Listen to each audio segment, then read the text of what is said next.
recommencer ma vie à zéro, Omar. Une nouvelle Carmen.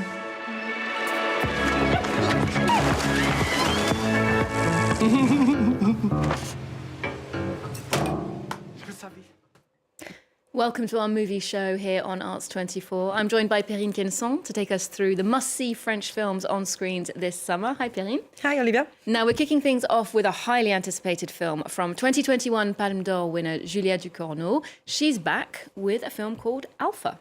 Yeah, indeed, Olivia. As you said, in 2021, Julia Ducournau won the Palme d'Or with Titan, a film that divided audiences, but certainly couldn't be accused of being timid or boring to watch. So it's no surprise. She was highly anticipated this year at the Cannes Film Festival, where she presented her new feature film, Alpha. And once again, it's visually striking. Let's take a look.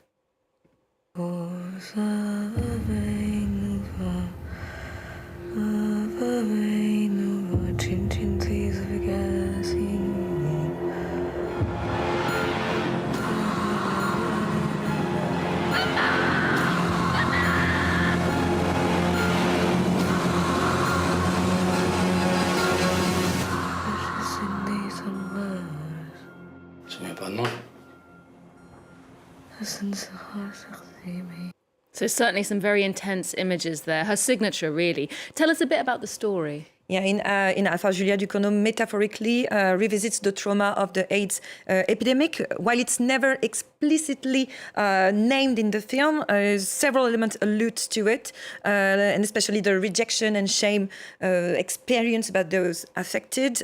She tackles this tragic period of the 1980s, 1990s through the lens of a family.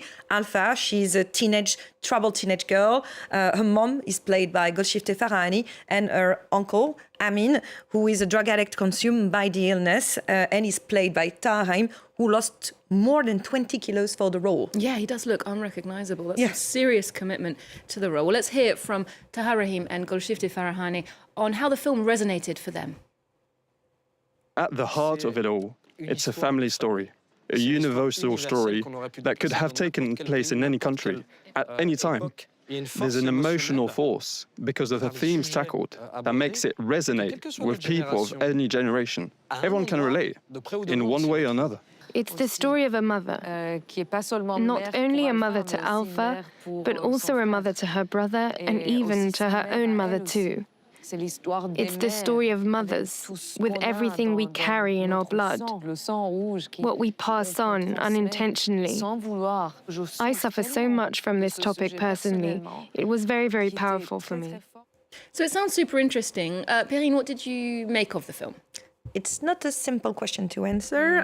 So at Cannes, the reviews were extremely divided, even more so than Titan in its time, actually. Personally, I'm not entirely convinced by the film. There's an excess of everything: images, sounds, ideas, characters, jumps in time. There's a lot. It's a lot, actually, really, and it's confusing and hard to digest at some point. But however, there are some very powerful images. For example, there is a metaphor of those dying of the disease. They are transforming into marble statues, like the one you can find in churches, for example. It's stunning and terrifying at the same time. Without a doubt, really, the movie is an experience, and Julia Ducournau proves she keeps pushing the boundaries of imagination. Yeah, experimental then, let's say. Yeah. Well, we're leaving Julia Ducournau's brand of body horror and shifting to the latest film from Quentin Dupieux. It's called The Piano Accident. And this film also deals with bodies in distress, but this time it's intentionally. Give us an idea of the story here. Yeah, so at the heart of The Piano Accident, we find Magali Moreau, alias Magaloche. She's a social media sensation, famous for shocking videos where she mutilates herself. Wow. Yeah, that's terrible. So I have to say that Magaloche has the unique characteristic that she's insensitive to pain. So that's fine for her. For this 14th film, Quentin Dupieux delves into a story of down and dirty characters set against the backdrop of blackmail. Let's take a look. Vous êtes né le 12 mars 1989. On sait que vous avez atteint un niveau de vie absolument délirant, très vite. trop pressée d'en savoir plus. Je me tais. Mais c'est chiant, regarde. Ouais. Tu vois? Ouais. Je le savais.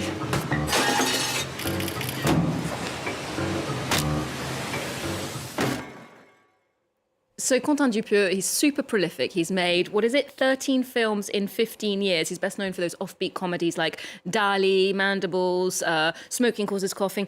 He's also known for bringing together some really big names from French cinema, and it's another impressive cast this time, right? Yes, in France right now, to show you're a trendy actor or actress, the best thing is not to go in the front row of a, fashion show or to be on the red carpet in Cannes. It's being cast in a Quentin Dupieux movie. So here for The Piano Accident, he's brought together the excellent actor Karim Leclou, who won a César award last February, and also the hilarious and very popular Jérôme Commandeur and the always perfect Sandrine Kimberlin. And at the center of it, we have the winning actress Adèle Exarchopoulos, who will soon be in the Lena Dunham's series, Too Much, Let's Go, tomorrow. She had already made an impression in the movie Mandibles that you mentioned, but this time she's really the center of gravity of this movie. As she's as funny as she's terribly unsettling, as you just saw in the images. She excels in the role of Magaloche, a kind of human monster, perfectly suited for our times. Well, Adèle Exarchopoulos looks like she's certainly got a talent for a physical comedy. And the films are a really sharp criticism of this sort of self-obsession that is inherent to the whole influencer system, right? Yeah, exactly. Magali, or Magaloche, that's her name, is a dehumanized and insensitive character, both, literally and symbolically, by constantly focusing on herself. She forgets others who become, mere accessories in the stage decor of her life. But the strength of The Piano Accident really is that it doesn't just blame Magali. Everyone gets their share, actually. Quentin Dupieux sets fire to the system of self-celebration and egocentrism, hitting both those who participate in it and those who encourage or profit from it. So I think that's quite satisfying and very intelligent, but it's not for everyone's eyes, really. Okay, it's quite violent. He's got a very personal brand of humour, let's say. Yeah. Looks funny, though. Well, let's leave the darkness of that world behind and bask in the Marseille sunshine with The Girls We Want. That's Prince Yakar's debut feature film. Yeah, the film smells of sea spray, really. It feels warm, like a sun-kissed skin. Yeah, Perfect for the season. Yeah, perfect for the season. So we're in the south of France, in the suburbs of Marseille, and with Omar, a young summer camp supervisor who is in love with his girlfriend Yasmine and is very loyal to his group of friends. Everything is great until Carmen, Omar's childhood best friend, who left a few years ago and actually was a sex worker for a few years, returns, and really the group's dynamics begins to shift. Okay, it's interesting. Well, let's take a look at the film. Bon, c'est Marseille ici. Ma petite princesse. Salut. En fait, faut être poli, je crois. Et si c'était moi qui passais là, vous diriez quoi? Moi, j'aurais dit ça se voit, Yasmine, t'es une fille bien. Tu crois pourquoi je vais te marier? Tu me maries toi maintenant? Je veux recommencer ma vie à zéro, Omar. Une nouvelle Carmen.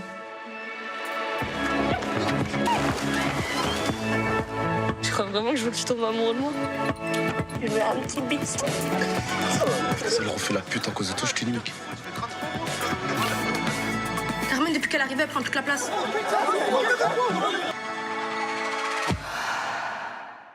So The Girls We Want was presented in the Director's Fortnight Sidebar section in the Cannes Film Festival. So what does it tell us?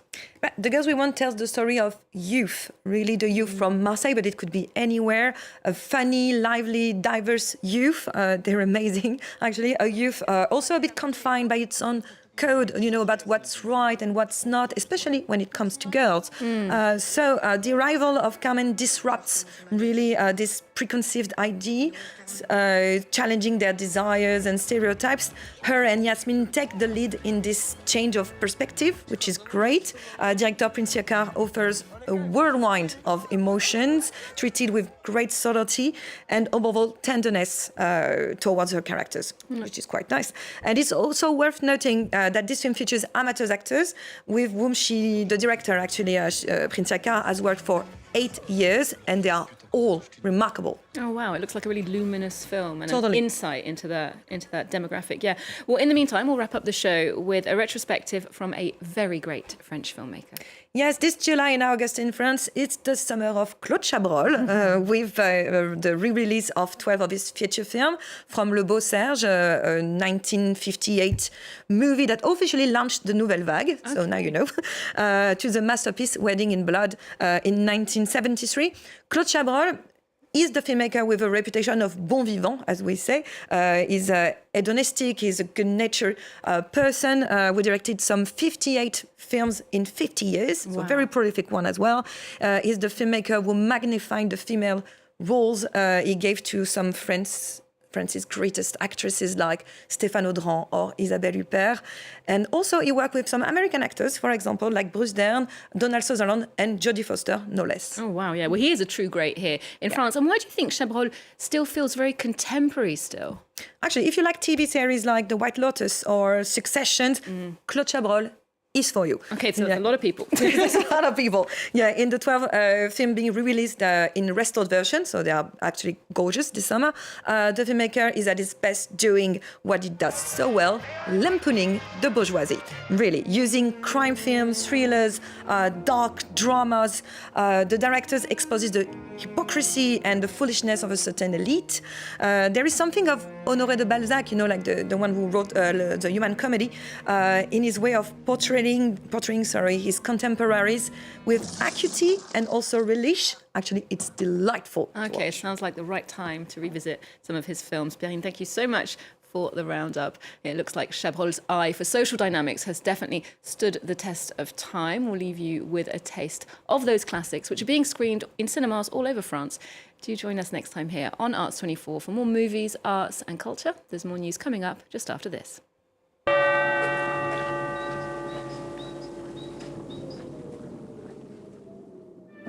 Tu me demandes pas ce que j'ai fait?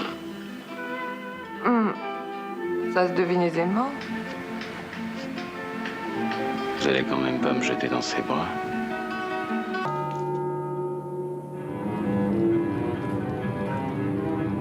Je voudrais connaître son emploi du temps quand elle vient à Paris, savoir où elle va, qui elle voit.